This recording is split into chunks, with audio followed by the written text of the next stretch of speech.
आप देख रहे हैं TAN स्पोर्ट्स। मैं हूं आपका होस्ट तनवीर अब्बास और मेरे साथ हमेशा की तरह मौजूद है नादिर विरानी और अभिनव टंडन। कैसे guys? First class. All well. Good. So today we have a guest on our show. The guest is Nick Compton, who is grandson of a legendary English player, Denis Compton. Nick himself played Test cricket for England. He has scored more than 12,000 runs in first-class cricket, and he has also been the host of in I think CPL, in Sindh Premier League, as well as Kashmir Premier League. So he's venturing into hosting as well now. So we look forward to discussing with him his cricketing days, plus what he thinks about the England cricket team for the World Cup, his general opinion on the World Cup, players who he expects to stand out. So let's get into the show, and we hope you enjoy it. Let me start by asking, like, how does being grandson of Denis Compton feels? How much pressure that brings to carry that legacy, which, by the way, is also the name of your book, which you came out with almost a year ago now. So, how does that play into your career? It's a hard one to put my finger on. I think people have asked me that question many times, as you can imagine. Sure. And I enjoy answering it in a way that it always refreshes my mind in many ways to being a young boy growing up in South Africa. And I look at it one of two ways. One, I love sport growing up. Obviously, I was not aware of my grandfather's prowess at the age of 4, 5, 6 years old. But Dad made his legacy, should I use the word, quite apparent from a young age. I mean, there were pictures on the wall. And, as a little boy, that's when dreams are made. When you see, a hero, winning a World Cup, or a Virat Kohli doing something, or a Dhoni, or, these moments in sports is what lights the imagination, and I think casts the dream. And was that pictures of my grandfather? Was that my dad telling me about some of the legendary moments that he had? Perhaps, it's hard to pinpoint that. But then also, coupled with that, I grew up in a very sport mad country. I was very privileged to have green grass and to have opportunity at school to play rugby, cricket, all the sports, tennis. I loved everything. So I think, in terms of, I obviously had some talent and some ability, and that was the main thing in South Africa, was playing sport on a Saturday or in the afternoon. So on one hand, I had this fantastic opportunity and country that loves sport, and on the other hand, I had this legacy, this family heritage that grew as the years went on. And of course, I went over to England and I visited him, and he showed me around Lord's Cricket Ground. He was the president of Middlesex at his old age. And for me, I was like a kid with these big eyeballs like this, going, "Wow, this is the dream. This is where it must happen." And I think, even though I'd been at Kingsmead Cricket Club, is the Kingsmead ground in Durban, where a lot of famous cricketers have come from, the Sean Pollocks, the Jonty Rhodes, Andrew Hudson. Those were the sort of heroes that I watched day to day.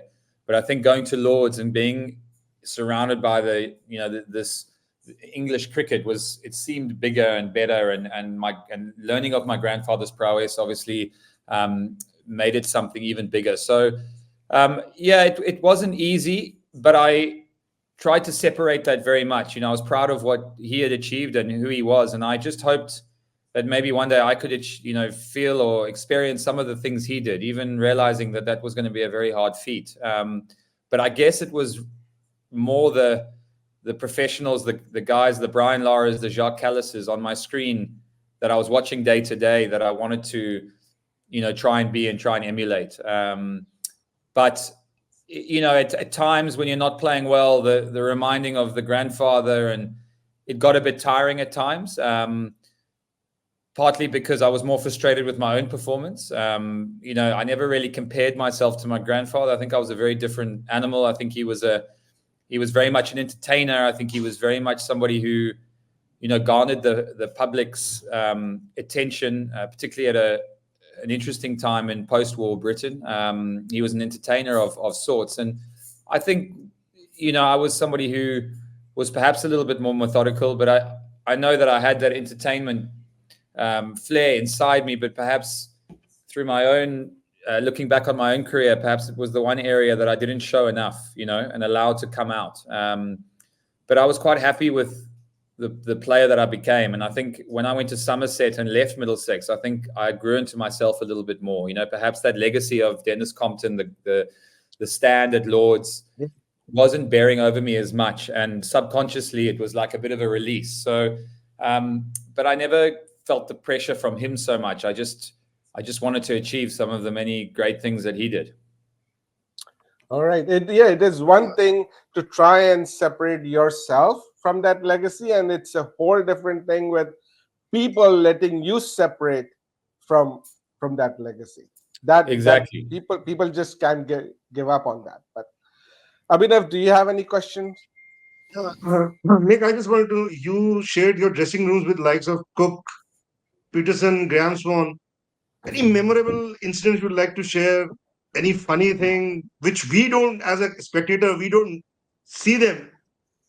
So I just want to know that. Yeah, I mean, I think there are a lot of good moments. I think obviously opening the batting with Alistair Cook was a real dream in many ways. I think to be actually in the changing room, and my first Test series was in India, so it was quite a landing into your starting your Test career. I suppose facing the new ball in England and maybe facing spin in India are two of maybe the greater challenges in a Test career. So to go out there and play my first Test and be in a country that, of course, loves its cricket as much as anything was incredible. And then, of course, Kevin Peterson was being brought back into the Test fold at that stage. He had that disruption with Andrew Strauss, and there was a lot of euphoria around that. And then he came back into the fold. So I guess being amongst that and the dynamics and winning that series was probably the greatest experience I had on a cricket field in terms of an experience and a series. To beat India in India, the first time an England team had done that in 28 years was quite magical to be a part of. And I think for me as a player who dreamt about being on that stage, to see some of these world-class players and the way that KP trained, I think that was for me with Mushtaq Ahmed. Mushtaq Ahmed was actually our assistant coach to Andy Flower at the time in 2012. And I really had a really strong affinity with Mushy. He's a fantastic man. And I played against him a lot when I was a junior Middlesex player, and actually batted quite nicely against him. Always loved the way he played the game, and his love for the game very much showed when I joined the team. He was always in the nets, he was always helping, he was always willing to try and experiment with different things. And him and KP practicing on the opposite side of the net, so where the bowlers are bowling, where their footmarks are, that's where KP would bat, and Mushy would be throwing balls in there, and KP would wear no pads, and he was constantly getting right forward, right back. And it was just magical to watch how he sort of pushed the envelope, so to speak, in terms of putting himself out of his comfort zone, and watching him, train in a way that was very different to the usual way of training. So for me, that was very special. And I think one of the funny moments I remember, I always had my camera in the changing room because I love photography, and I always wanted to get outside of the changing room and these magical places, being in India for the first time. And I didn't want to remember the inside of a hotel room. I wanted to say, hey, I saw some of Mumbai, or I saw some of Delhi, or wherever it was. And I think I got 50 odd in Calcutta and Eden Gardens, and they asked me to do the press conference, and I left my camera in my place there. And I came back from the press conference. I think there was 1 or 2 beers or something, and went back to the hotel. And about 3 or 4 days later, I was going through my camera, and the boys, Joe Root in particular, people know he's quite cheeky. He's quite a funny guy. He grabbed my camera, and they took all these pictures. The guys all set up these photos because when I was younger, I did a few campaigns for some like brands or whatever, and my shirt was off in one or two of these shoots, and they all replicated this photo shoot. So I got back and I had these pictures, and I was like, "Oh my God, these guys were taking the piss out of me." And so I have these great photos of the whole team pretending to be me from the past. So that was quite a cool You still moment. have those And photographs. yeah, I You still still have have them. those photographs. Yeah, I do. And that was a very like special moment, iconic moment in the changing room at Eden Gardens. Some of the great players of England, all doing this like pose with their shirt off. And obviously Joe Root was the cheeky chappy behind it. But yeah, some very good memories. Try and savor the test wins and the victories. And of course, as you know, with all cricket, there's ups and downs. But I had some amazing moments. Never lost a series with England, and was lucky to beat India in India and South Africa in South Africa. 2 big series wins. And play with some fantastic players. So that would be one of the better memories. I think the other memory I can remember is when I was in New Zealand, and it was the series after India. And I did well in India, but I didn't do that well where my place was secure. I think I averaged 35 in that series, which for my first test series wasn't too bad. And then we went to New Zealand, and we had a 2 test match series there. But I think New Zealand became a bit more of a personal, need to try and get a big score or two. And I remember getting naught in the first innings in Dunedin. So my back was up against it, and Joe Root was, breathing down my neck, and young Johnny Bairstow. And of course, there were some very good players. And people don't know, but we got bowled for, I think, 160 in the first innings. And then New Zealand got 400 and, 70 or something like that in their first innings. So I had 2.5 days in the field to think about my second innings. And as you know, as a cricketer, there's a lot of thinking time, and, a lot of time to analyze, your technique, and perhaps this could be my last innings in Test cricket. And I actually got a really throbbing tooth on day 3.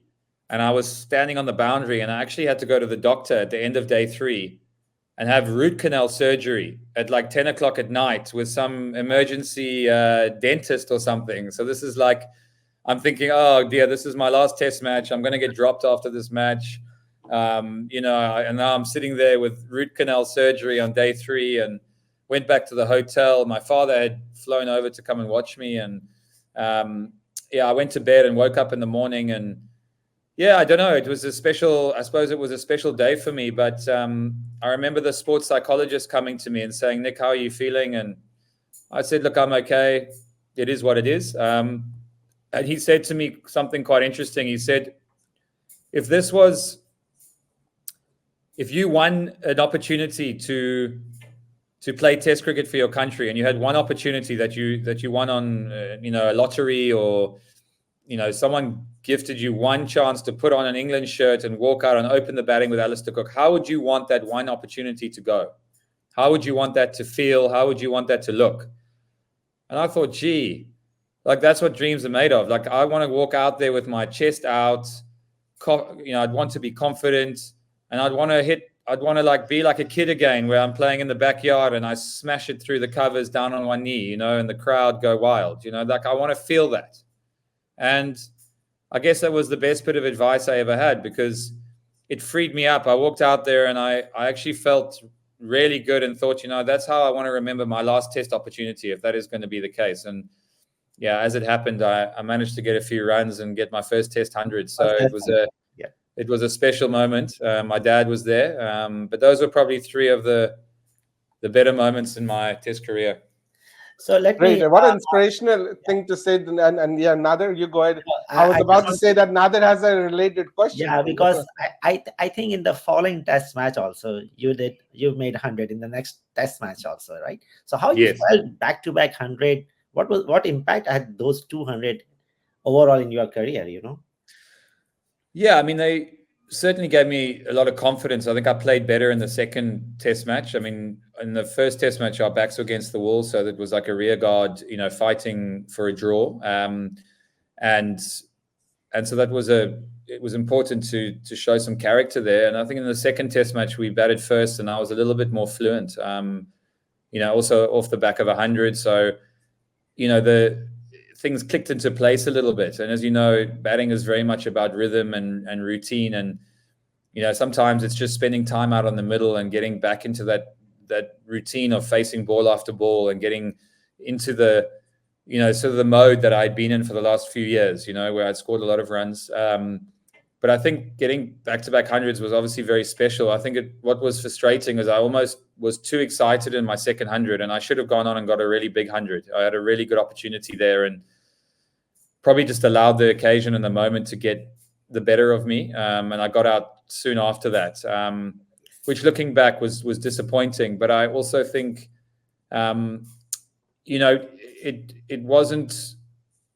it didn't secure my place as much as maybe I thought when I returned back to the UK.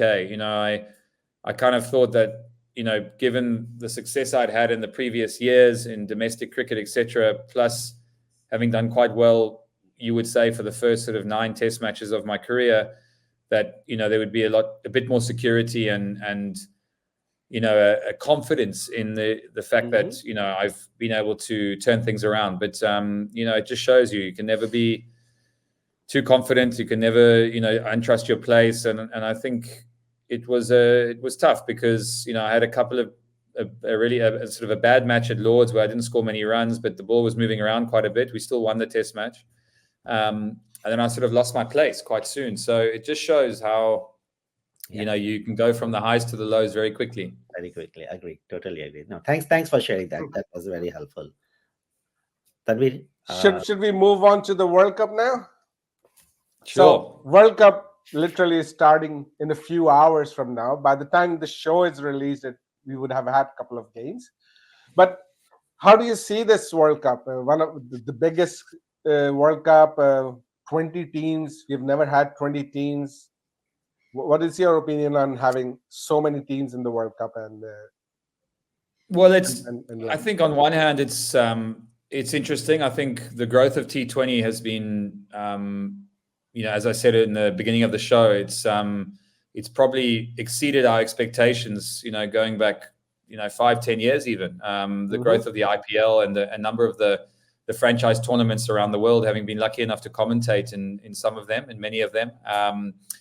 It's amazed me how much opportunity it's given to players all over the world. And I'm not just talking about the top tier players, the Kohlis of the world. I'm talking about, guys that otherwise wouldn't have had an opportunity to really showcase their talents on the big stage. So I think on one hand, it's been unbelievable in growing the game. And I think this is an extension of it, being, co-hosted in America with the West Indies. I've spent some time in America coaching, in various areas in the Bay Area in San Francisco and down in LA. And I've seen some of the growth of American cricket. So I think it's exciting. I think it'll be interesting to see whether the game can go a bit deeper into, American culture and whether it can break through. I think that'll be, that'll take some time. But I think it's exciting. I think there's a lot of, rich cricketing fans. And I think the fact that they've got so many teams playing, I think it just shows how the game has grown and how competitive it is as well. There'll be a lot of eyes on, the big four, the big five, but let's make no bones about it. There will be some upsets in this World Cup. We know that. Oh, for sure. Absolutely. The likes of Afghanistan, even Nepal, you never know what they could do. And we've seen Ireland come good in many matches. The Netherlands, I think, could be competitive. Look, I don't think they're going to go on and win this World Cup, but, we're going to see some upsets, which could make it an interesting tournament. But for me, I think, all eyes will be on the conditions, the pitches. A lot of talk about these drop-in wickets and how they will play. I think no one really knows the answer to that. How quickly they embed themselves. And, I think the ground staff have got a big job ahead of them to find some consistency because, of course, you're playing in different countries, you're playing in different states. and drop in wickets. Let's be positive about it. But I think if I was siding for something to look at, I would say they might be quite slow, and I think spin and variation will definitely play a huge role in this World Cup. So I think it's the strength and depths of the spin department that I think will be quite interesting. So you look at leading wicket takers and what have you. I think it'd be hard not to look at a spinner. The likes of Jadeja, Probably. And Adil Rashid, maybe. These Kuldeep kind of Yadav. guys. Kuldeep Yadav is the one I'm looking. Absolutely, Kuldeep Yeah. Yadav. Exactly. I mean, I think that's where India, of course, are going to be, up there as one of the favorites. But I think mainly because they've got that variety in the spin department. Most countries have one good spinner, but you need more than one. I think the team that wins this will have 2 or 3 very good utility spinners that'll come in and play a role. Nick, I would like Okay, to Abhinav. Nick, India has not won any ICC tournament since 2030, and they have been the favorite in almost every such tournament. You just said India is one of the favorites. So, but we all say that South Africa is the chokers. Do you really think South Africa is the chokers, or India is the real chokers? I said it in the last World Cup. I called it on Twitter. I said India are going to choke this as well, and I got a lot of people texting me saying, "Yeah, man, I agree with you." And I think India are the new chokers. I agree. It's not a word that it's been a very difficult word for South African cricketing public. It's a pretty harsh word, isn't it? Because you're talking about the powerhouse of cricket at the moment. India are obviously a formidable team. They're there at every tournament, but you're right, they haven't been able to get over the line, and I think that's mainly down to the severe pressure that they're often under. The expectation we know, and also with T20 cricket, we also know that I think with Test cricket, perhaps there's a little bit more of an ability to see how the series is going to go or call it. But I think with T20, it takes one individual, it takes one brilliance, one big catch to take Kohli early. It can change the whole game. And I think particularly if the wickets are slow and not easy to bat on, it brings a lot of the teams together. Because a lot of these players are good wicket players. The ball's coming on true and fast. You see the likes of these other teams, they might create a bit of distance from the lesser known nations. But I think if the wickets are a bit slow and difficult, and you get a bit nervous and India should beat, a team or whatever, and the ball's turning and it's a bit difficult, then things start to happen. So I agree with you. I think South Africa might be the dark horses. You just never know. Can they come under the radar now that India have usurped them as the chokers? Can South Africa come there? You never know. So let's see.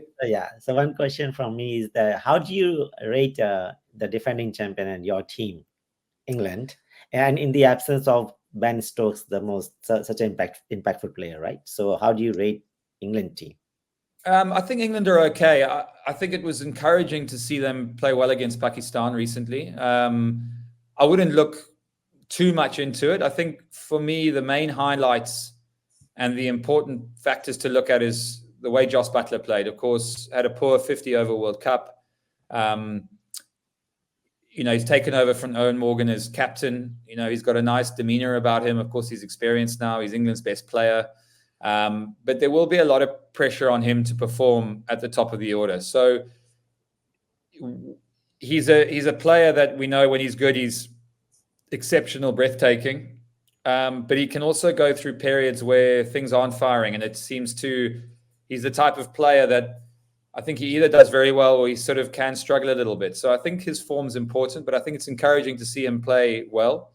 And then for me, the other important factors was was the pace of Wood and of course Archer. I think that gives England a little bit of an X factor. But of course, as I said, keeping a side eye on the conditions out there. Whether they will come into the force. Time will be said. It could present some easy scoring opportunities if the wickets aren't that quick. and therefore might not be as much of an asset as England would like. But I think it's encouraging to see two bowlers there with a bit of X factor, and of course Adil Rashid. I think he's a world-class performer. I think he's, for me, the best T20 bowler in the world, arguably. I mean, you could argue that, but definitely up there in the top five. And my question mark over England would probably be their middle order. I'm a little bit worried about the likes of Johnny Bairstow at 4, Harry Brook at 5. Don't get me wrong, big fans of both of them. I think they're outstanding players. But I'm more of a fan of Johnny up at the top of the order. I think that's where he's probably at his best, and can be a little bit hit and miss. So I think that middle order for me is a bit of a worry for England in terms of, really getting through the competition. You compare that to the likes of a Kohli and some of the other experience that some of the other teams have. I think not having Ben Stokes there is not ideal for England. But look, in terms of names, in terms of talent, in terms of firepower, I think they've got most of the bases covered. But it's going to be about form and about adapting to the conditions. I think Liam Livingstone for me is a bit of a worry. He hasn't scored runs for a number of years now. I think he's not as consistent as England would like. So that's those sort of areas there. The Harry Brook's still quite new to T20 international cricket. Johnny Bairstow batting at 4. I mean, he's not been a prolific run scorer at number 4 in T20 cricket. So, look, the talent and the ability is there. And if they perform, of course, we know that they're the defending world champions. We know that they are a white ball supreme team. But it'll be interesting to see how they fare. What about Jofra Archer? Because he is just coming from 14 months layoff. So banking on Jofra for World Cup, is it what's your take on it? It's a big ask, isn't it? I mean, let's be honest. He's a supreme talent. I mean, you watch him bowl again. It's lovely to see his action again. I mean, he's a supreme athlete, isn't he? It looks effortless. England have really missed him, and you can tell that because as soon as he's marginally fit, he's back in the fold. And I think ideally, in an ideal world, these tournaments come around thick and fast. It would have been nice to have had him probably playing for another 2 or 3 months, and really getting up to speed. But now is the time. He'll be chomping at the bit. You can imagine he's in terms of motivation, in terms of excitement, I don't think you're going to get a player who's going to be more eager to get back onto the world stage. So I think that's, an encouraging thing for England and also as a bit of a bolster to the ranks, because I think it's a bit like when you have a world-class player coming back into your team. It's amazing how it lifts the team a little bit. Exactly. Like if Joss Butler has been out for a few months, suddenly he's back in the team. You look around and you think, gee, Joss is back here, we're going to be okay. Or Jofra is back. I mean, we know how he can perform. So I think he'll be okay. And I'd like to know what you guys thought of his performance against Pakistan. He looked pretty good, didn't he? I enjoyed watching. Definitely. Yeah.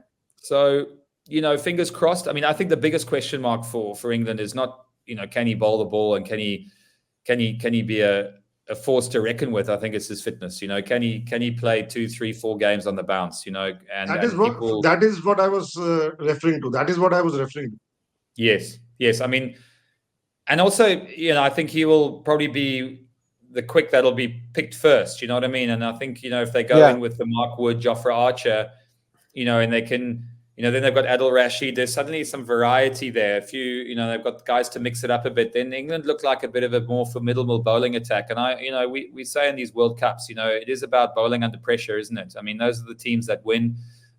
Every team has got guys who can hit it out the park, and they've got match winners in the batting department in every team. But for me, it's as you alluded to, it's the bowling department. Where are the weaknesses going to be? And we know that batsmen will be good enough if they detect any weakness. So Jofra Archer's fitness is going to be very important. Yeah, and I think in the first round of matches, he doesn't have to play all the matches, right? He can have rest of 1 or 2 games, right? Because only Australia he has to play against Australia, and then Super 8, of course, he has to play if they reach. I mean, for all the 3 games. Tanvir, any questions from you? I have some, but you can. So I want to move away from England now and to other teams, maybe other players. Is there any player that you are really looking forward to see in this World Cup? Anyone who you think would break ranks or would shine? I think what I've liked, and I think maybe it's a good time to bring in the fact that I'm here in South Africa, and I think as a man is Heinrich Claessens. I think Oh yeah, you know I like him as a man. I like the way that he goes about his cricket. He's kind of understated sort of guy. He's not the guy that you would pinpoint necessarily from a from a flair perspective, or but in terms of the way he plays, I mean, I would arguably say he's one of the most destructive T20 batsmen in the world right now, and Absolutely. Echo. he's we saw that in the IPL recently. absolutely, and I think he's a guy that I've enjoyed watching. I think he's the way he goes about it. I think the fact that he's come, sort of around the side, and he's suddenly, destroying a lot of bowling attacks around the world. I think it'll be great to see if he can take that onto the world stage now. I think it's really there for him, and give South Africa some hope, and an opportunity to maybe get into the final four. So I think I'm looking forward to watching him. That's for sure. I'm just trying to think. There's a lot of good players. I think Surya Kumar Yadav, I think, is a player that I really like watching. I mean, the guy's, he is X Factor times 10. The things he can do with a bat in his hand, I mean, it is fun to watch. So hopefully he finds a bit of form for India. I think he's their real X Factor player. I think every team, I always feel, will need their star players to perform. I mean, it sounds simple. It sounds very simple, but it's World Cup time. There isn't time to find form now. There isn't practice matches. There isn't this and that. If your X Factor players are in form, you've got a chance of winning the World Cup, or at least getting into the final four. And if your X Factor players are just a bit out of form and not quite seeing it very well, that could be the end of your tournament. So it's vital for all these teams, Pakistan included, Babar Azam, Rizwan, these guys need to find some form. And, Absolutely. I think particularly playing in these conditions, I think Pakistan, don't count them out. I think these conditions could suit them. What do you think? My Go take ahead, is Nader. since you started Pakistan, I think the squad of 15 players, we have 5 fast bowlers in that squad. So, and what you mentioned, that the conditions may be more suitable to slow bowlers. I think we are short of one more spinners, or maybe like an all-rounder in the form of a medium pacer all-rounder, because now we have to play with 3 main fast bowlers, and we'll end up with 1 spinner, and then we have a spinner all-rounder. So I think taking 5 fast bowler in the squad, what is your take on that one? Yeah, I mean, I think it limits you, doesn't it? Yeah. Definitely limits you. I think it then puts pressure on that strategy. Yeah. And I think it's going to make it difficult if that's what the strategy they're going to stick to, because I think it's quite one-dimensional, isn't it? I think Exactly. players will just line you up, and they'll get used to the options that you have. So I think you're right about Pakistan's bowling attack. I think they're a couple of bowlers short. I'd even say 2 bowlers short, that can really provide some impact. I think around that, they're good. But yeah, I think it's hard to see them being major contenders. But, I think we say that about Pakistan every year, and they always seem to surprise us, don't they? Yep. And I hope this time too.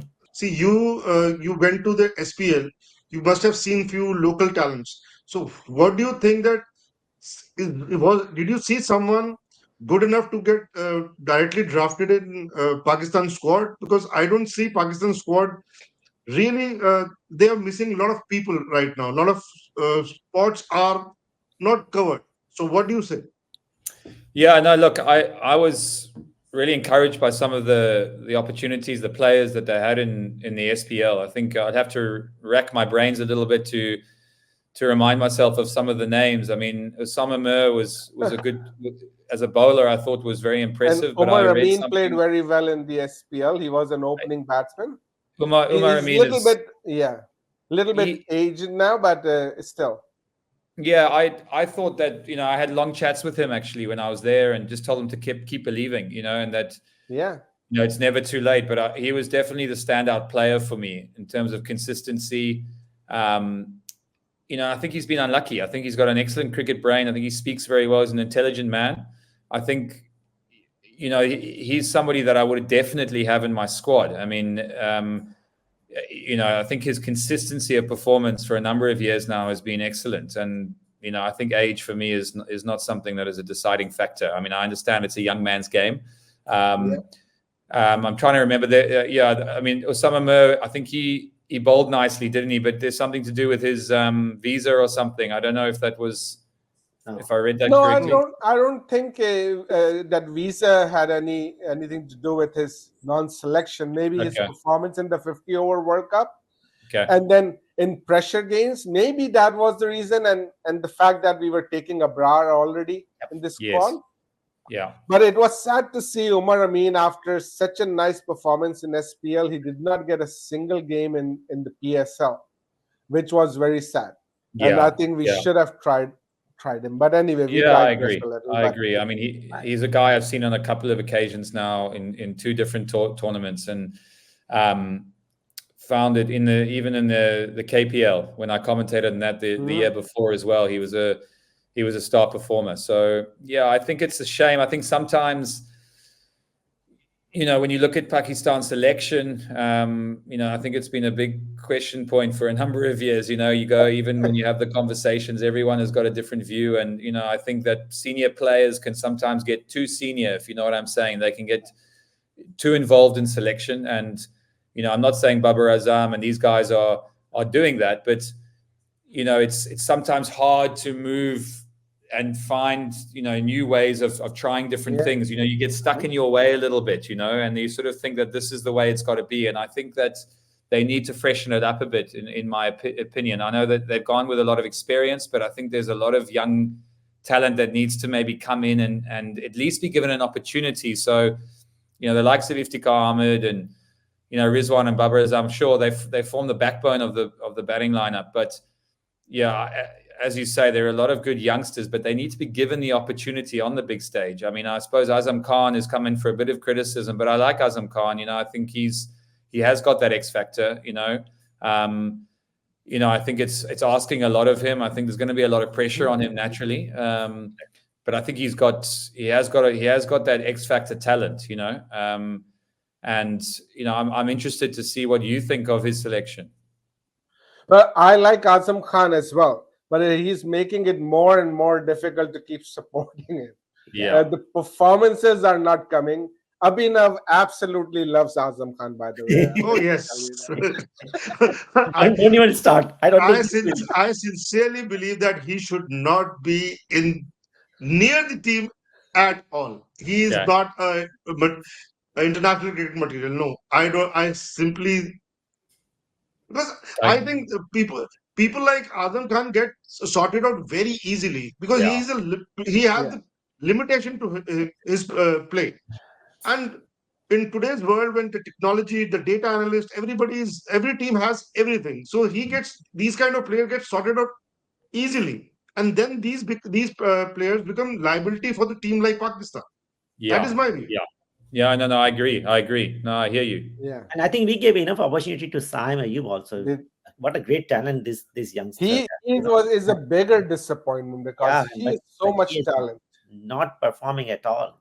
Saim Ayub. Have you seen Saim? What do you think about Saim, Nick?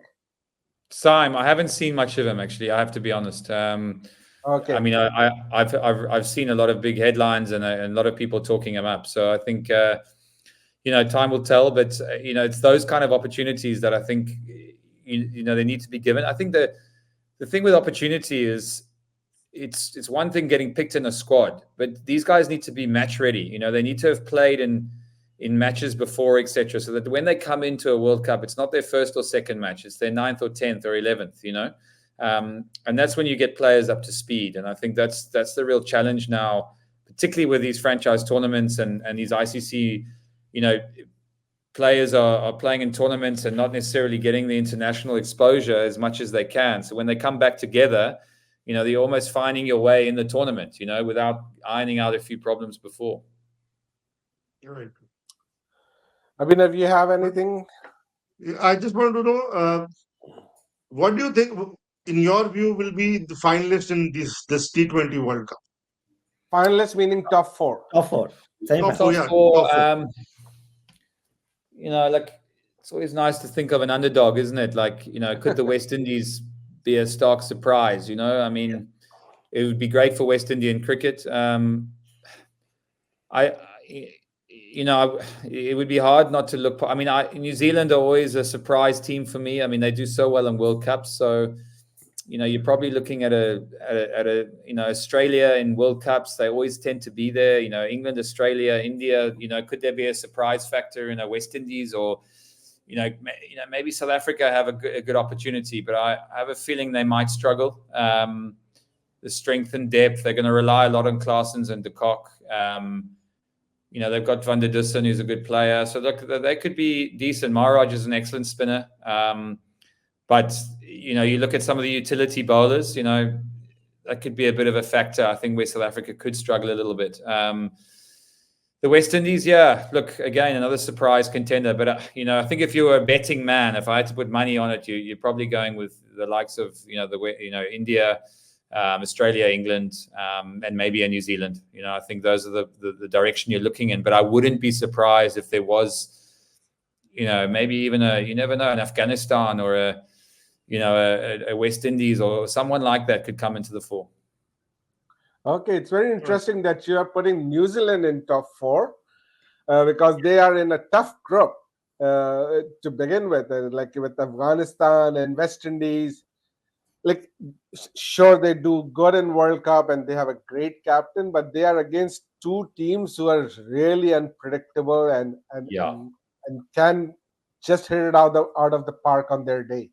So absolutely, and I think that's why I think the number of teams in this World Cup and the fact that it isn't a foreign country where people don't know the conditions too well, I think leaves it very wide open. I mean, it takes one match to knock New Zealand out, or and there's definitely going to be a surprise unpredictability about it, which I think is going to be fascinating. And I think it puts a lot more pressure on those teams. The likes of England, Australia. They're not just going to turn up and make the top four. They're going to have to earn it, and guys are going to have to find form early. There isn't a lot of time to pick up form if you don't have it in the first 2 or 3 games. That could be the end of your tournament. So, guys, I think it's going to be interesting. And I'm sure every prediction I've made here is going to be the opposite. So never, you never want to listen to. I wouldn't mind that because you didn't include Pakistan. Exactly. No, I want to say that. The public are going to hate me when they hear this, right? So you'll never invite me back. No. For me also, Pakistan is not in the top 4. To be very honest, it would be nothing short of a miracle if Pakistan makes it to top 4. Because we have just picked a wrong squad, wrong 15 for this World Cup to begin with, and now we are just hoping that there would be a miracle and somehow we'll get through again. But yeah, I agree that India should definitely be there, and Australia and England should be there as well. The 4th team is a real tough competition, whether it's West Indies because of their conditions or it could be Afghanistan, who knows? And obviously South Africa I feel South Africa is a very big contender for this World Cup. Yeah, absolutely. So Nick, thank you very much for joining us for this show. It was great having this discussion with you. We've had almost an hour-long show, 50 minutes, but thank you very much. We learned a lot, and we hope that you can come back to our show someday. I'd love to. Thank you, guys. And, I'd love to come back to Pakistan as well. I absolutely loved it. The SPL, Karachi, and obviously it's an amazing country with some great people. So thanks for having me on the show. And I look forward to talking cricket and life next time. All right. Absolutely. And we'll definitely be in touch. Thank you very much. Thank you. Cheers, guys. So that was our show with Nick. हमें उम्मीद है कि आपको पसंद आया होगा show. अगर हमारा शो आपको पसंद आ रहा है तो प्लीज चैनल को सब्सक्राइब कीजिए, शो को ज्यादा से ज्यादा लाइक और शेयर कीजिए, अपने कमेंट्स हमें भेजिए, हम उनको शोज में शेयर करने की कोशिश करेंगे, उनका जवाब देंगे।